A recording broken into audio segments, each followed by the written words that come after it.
This content is brought to you by Fisher Improvement Technologies Online, a learning platform that includes self-paced courses, knowledge sharing, and networking opportunities for safety, quality, and performance improvement professionals.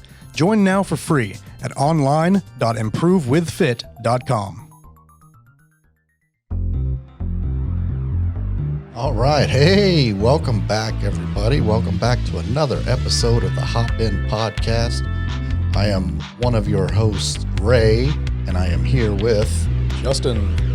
Good afternoon, everyone. I first want to say a happy Veterans Day to all of those vets out there, all my brothers and sisters in arms. Indeed. Thank you all for your service, and don't forget to get your free Denny's meal today. So we want to jump right in. We have the ever-popular Elliott Wolf on with us again today. Elliott, thank you for being here, sir. How are you?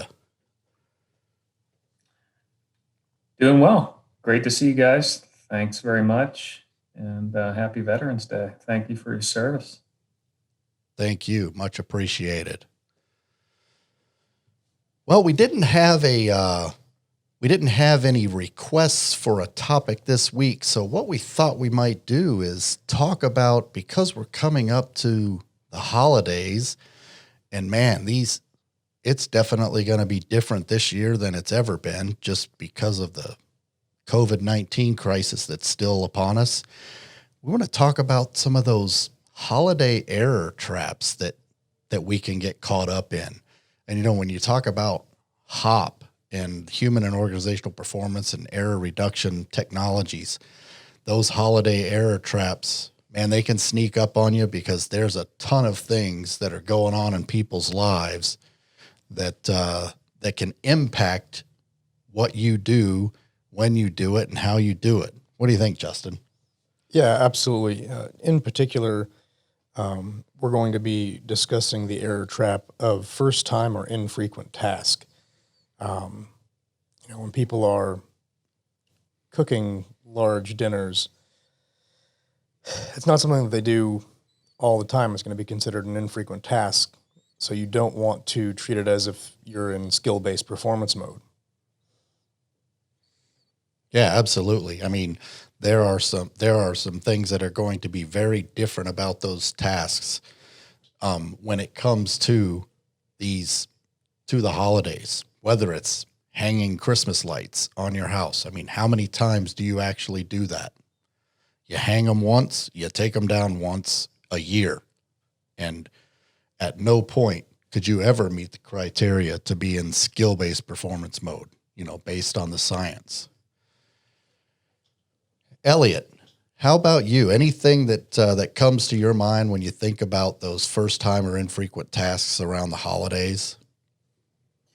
Well, you mentioned cooking, and we actually did have an innovation in our household.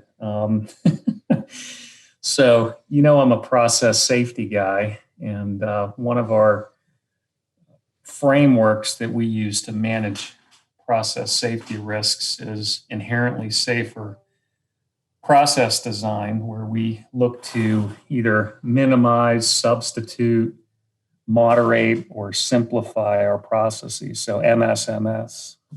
And our 11-year-old, she got on this Brussels sprouts kick, and I used to cook Brussels sprouts in a pot of oil.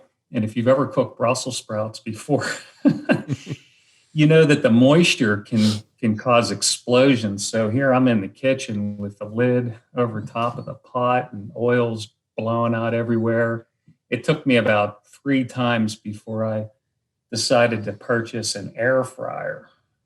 And that's been not only a safety improvement, but from an overall quality of food and crispiness of the Brussels sprouts, I got an A+ from our 11-year-old. So, but it was a fun learning. I mean, it was just a way to bring safety home and talk about it. And as a safety professional, I'm always harping in the household on how we can reduce errors and mistakes and go about our daily lives in a safer way. So, I get typical 11-year-old, I get the eye rolls, and here we go again, human error and safety. Yep. Pulling out the James Reason book.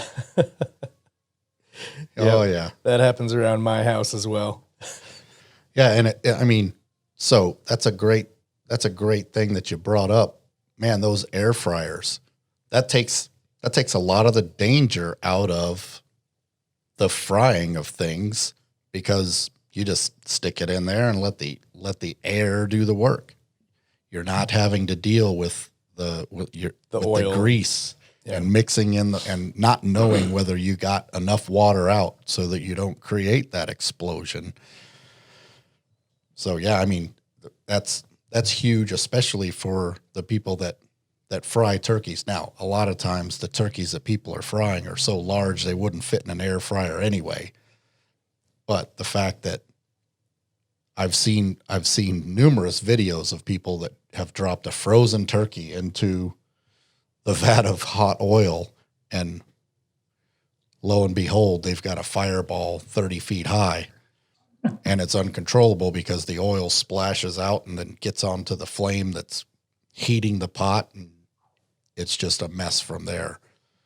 Yeah, last year I posted a video that we made on our YouTube channel, and that I had made a big clip full of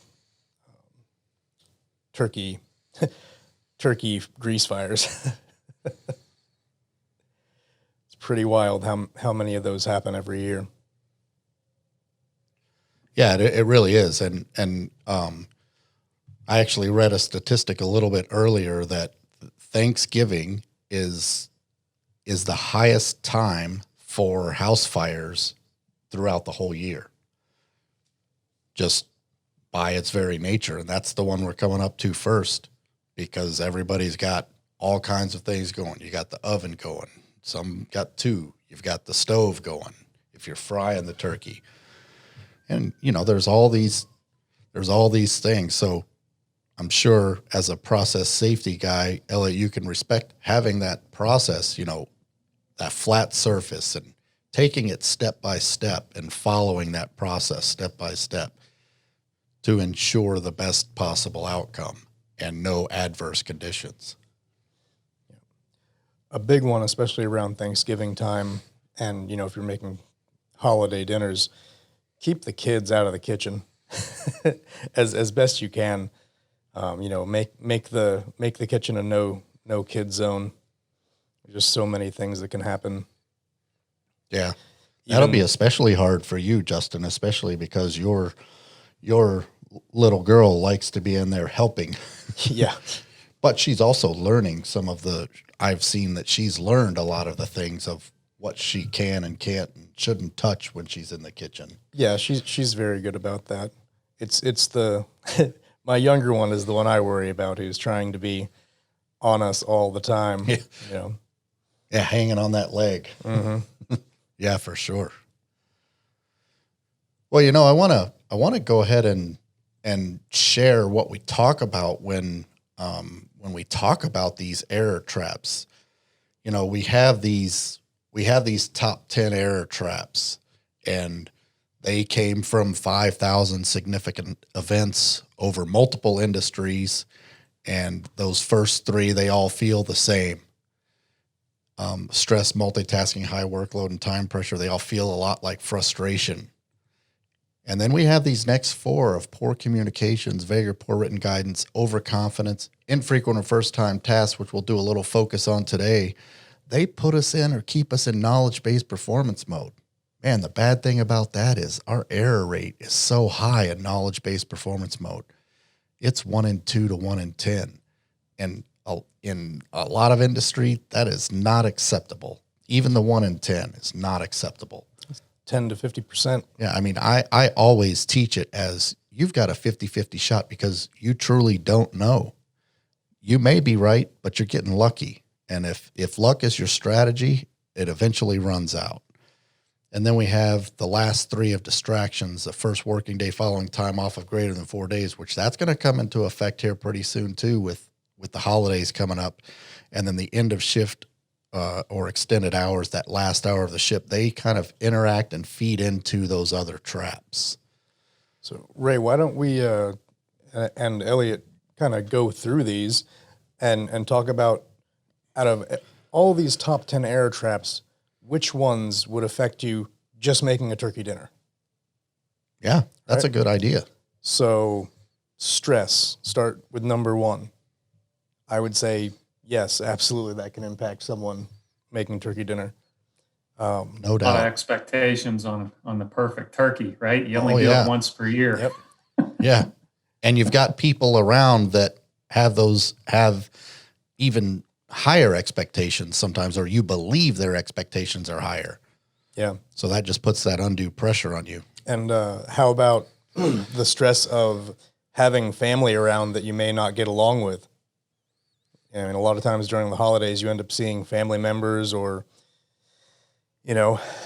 friends of family members that you just don't like or care to be around. And I mean, I don't know about everybody else, that could stress me out. Oh, yeah. And let's be honest, just after an election, it's not it's going to be different. Well, Very there's true. that whole running joke that you can eliminate half of your Christmas list just by talking politics at a family get together. No kidding. Let's move on to multitasking and high workload. Once again, absolutely going to come into account, even just making a turkey dinner. Trying to put all the different things together in the right way. Maybe you've got a pot boiling over while your meat's burning in the oven. Oh, yeah, that one really comes into play because you are trying to do multiple things. So that workload is super elevated, and you're trying to make the cornbread stuffing and make the mashed potatoes and get the mac and cheese, all these things compounded. And of course, we know by some personalities, they won't ask for help because they're like, no, I got this, which will lead into one of our other traps we got down the list here. For sure. Next one is time pressure. I mean, that's going to be external and internal. And depending on the person, they're going to deal with that time pressure differently. Absolutely. Then we got, so that takes care of those ones that make us frustrated because the hair's all frazzled and they're standing there with the flour on the nose and looking all disheveled before dinner. The next set, put us in or keep us in knowledge-based performance mode, poor communications. I can't count how many times I've been told by somebody at one of these family get-togethers, hey, put this over there. And I stand there scratching my head, like, put what over where? Poor communications all over the board. Absolutely. And with vague or poor written guidance, you look at some of the instructions that come with the turkeys that you get. Does that little sling go this way or that way? I mean, it's there, so I have some guidance, but now it's kind of interpretive on how I actually put it in there because there's no clear direction on what to do on some of the things. Yeah. Well, there's also no telling, people can get their information from so many different places. And these days, I figure a lot of people, when they're making some of these foods for the first time even, are probably going to look it up online. And there's thousands upon thousands of recipes out there. Oh, absolutely. Who knows how many errors could be in that recipe? Yeah, for sure. I did one just the other night when we made a pot of chili. I looked at a recipe online and I looked at another one and they were completely different, but it's all on how you want it to taste. So I did a variation of both of them and it tasted just fine. I know we're going through the traps right now and not into tools, but are you suggesting that we should have a turkey checklist to put us into rule-based mode, or at least an error rate in rule-based performance mode? Yeah, I mean, that's definitely something that can help. If you're going to be following a recipe, technically you're going to be in rule-based mode as well. But yes, having a checklist, reading through your recipe beforehand, trying to set up a a good plan of attack before you start the work is always going to help lower your error rate. Yeah, I mean, especially if you're doing one of the high risk turkey cooks of doing the frying, and you're doing it outside with the oil, that for sure. Sometimes we look at the recipe and then that's our rule-based mode right there, and then we try to do it from memory, which then our error rate goes to 1 in 100 when we're doing it from memory. But that's if it's less than 7 steps. A lot of times with the cooking of the turkey, depending on the audience that is going to be receiving the turkey, 90% could be good enough, but for some people, not so much.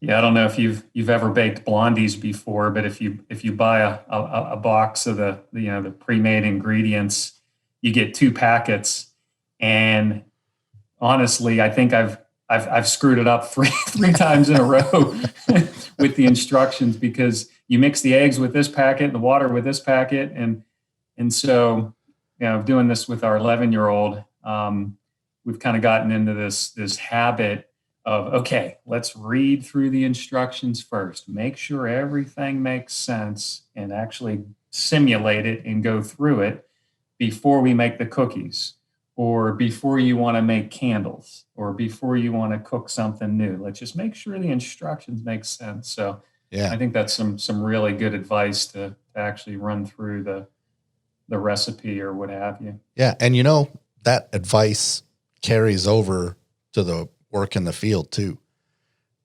It's always a good idea to look over the process or procedure that you're doing before you head out there, so you don't have any surprises.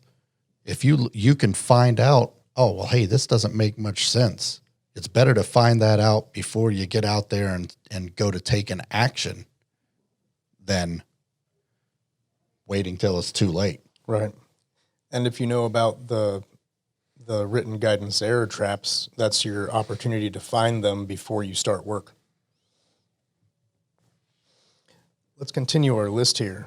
So we've already gone over infrequent or first-time task. I think we can all agree that hanging up Christmas lights or cooking Thanksgiving dinner accounts for that. Elliott, since you can see our screen, do you want to go ahead and read off the last 3 and give us your thoughts? Yeah, sure. So certainly distractions, I think, with other people in the household, or even guests, family. We have pets here, so that's another one that we try to keep out of the kitchen. Yeah. So yeah, putting those safeguards and controls in place. I'm not necessarily saying you got to put up caution tape around the kitchen, but yeah, maybe have some expectations and ground rules for how the day is gonna flow and the work's gonna get done. Yeah, we're certainly going to be taking some vacation time. So coming up here in the holidays, and I think once you start to kind of get into different things at home, or doing things for the first time, it can be a little bit vague, or trying to recall exactly, okay, how should I go about this task? And yeah, we probably will have some shift work here, because with our some of our extended family coming in to visit, we're going to be pulling different duties to either go sightsee, or just keep everyone here comfortable at the house. For sure. Yeah. Thank you, Elliott. So let's think about something for a moment. If we're looking at these top 10 error traps, and we're just talking about how pretty much all of them can impact someone and increase their error rate just from making a Thanksgiving dinner, could there be fatality or serious injury potential when someone's making a Thanksgiving dinner? What does everyone think? Absolutely. I think yes. I mean, pots of boiling water, things baking in the oven. We have a gas stove at home. So if, if you think about there being fatality and serious injury potential, and how many errors can potentially happen with all of these traps, just for Thanksgiving dinner, now you take that and think about how impactful knowing about these is going to be out in the field where you work. You know, we want people to use this technology not just at work. You should be using it at home too. You know, you can apply all of these concepts that you're learning about in your everyday life, and that's what we hope people do with it. Yeah, you know, it's pretty powerful to know that, you know, of this list of top 10 error traps, when you start looking for them in your analytical process and in your incident analysis process and root cause analysis, you will find, just like Justin said, all 10 of them show up for Thanksgiving dinner. You're going to have 6, 7, 8, 9, or all 10 in most of the incidents that you're going to be analyzing and looking at. So if we can recognize these prior to, so we recognize the triggers prior to the trap even coming into play, that's where those error reduction tools and the recognition of triggers and the performance modes all comes into play to help people not make the error and improve performance. Absolutely. So I just want to touch a little bit on this infrequent or first-time tasks. When there's new people to the task, they don't know what they don't know. And when that error trap gets compounded with the time pressure, the poor communications or vague or poor written guidance, that keeps people in knowledge-based performance mode. Again, if you haven't done the task in greater than 6 months, treat it as a new task. There's going to be some subtle details about that task that have been forgotten. I also like to tell people to look at seasonal activities for this infrequency.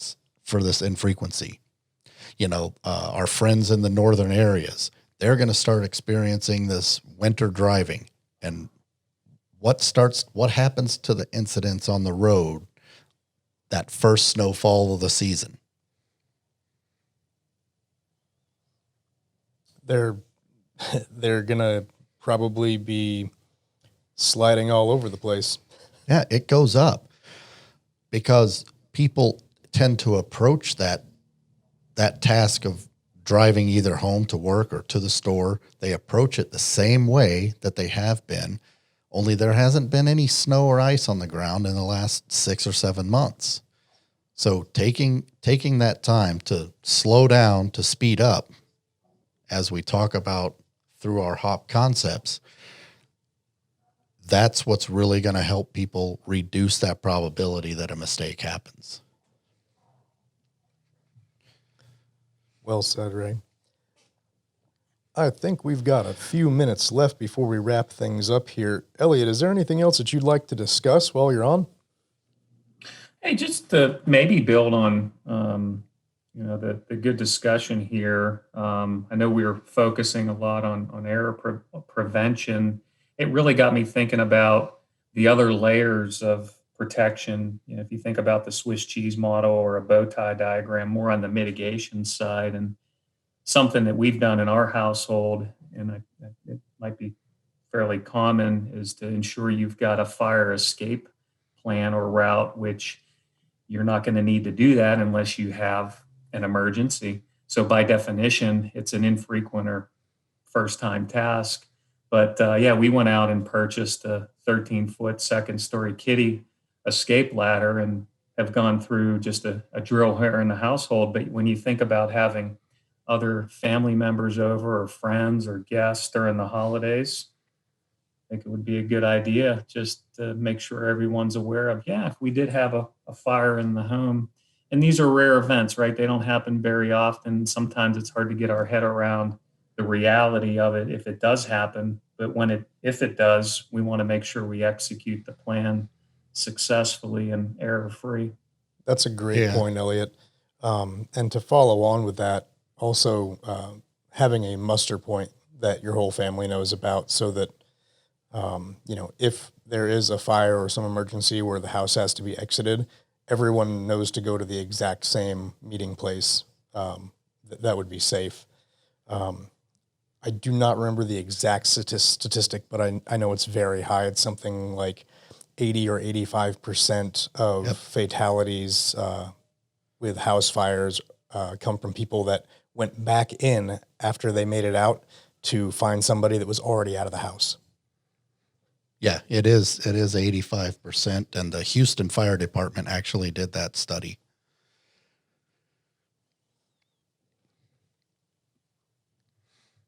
Well, good deal. Well, Elliott, we want to thank you again for being on. We appreciate your input and all of your efforts in your hop journey. Have a safe and happy vacation down there in Florida. Enjoy yourself and take care, my friend. And you as well. And I just want to say thanks, guys. I appreciate you all putting on this podcast. Really good conversations and tips. So keep doing what you do. We certainly will. You're welcome to join us anytime, as well as our listeners out there. Please join us on Fisher Improvement Technologies online, and you can find the Hop In podcast and register to be on the show. We'd love to have you on. Happy holidays. Happy Veterans Day. Until next time, keep improving.